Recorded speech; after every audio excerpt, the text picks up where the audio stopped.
بسم الله الرحمن الرحيم سبح اسم ربك الأعلى الذي خلق فسوى والذي قدر فهدى والذي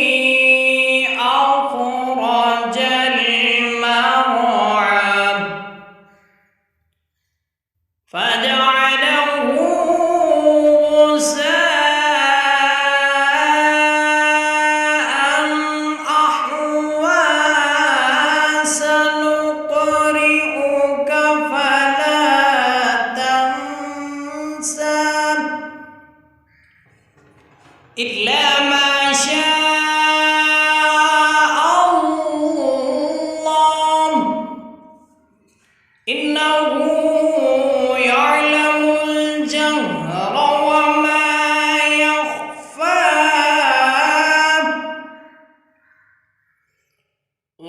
ونيسرك لليسرى فذكر إن نفعت الذكرى سيذكر من يخشى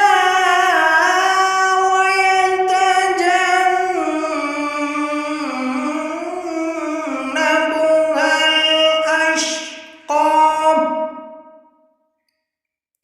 الذي يصلى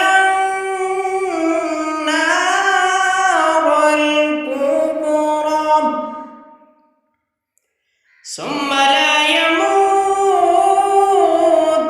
فيها ولا يحيا قد أفلح من تزكى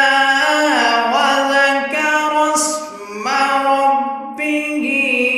فصلى بل تؤثرون الحياة الدنيا والآخرة خير وأبقى إن هذا لفي الصحف الأولى صحف إبراهيم وموسى صدق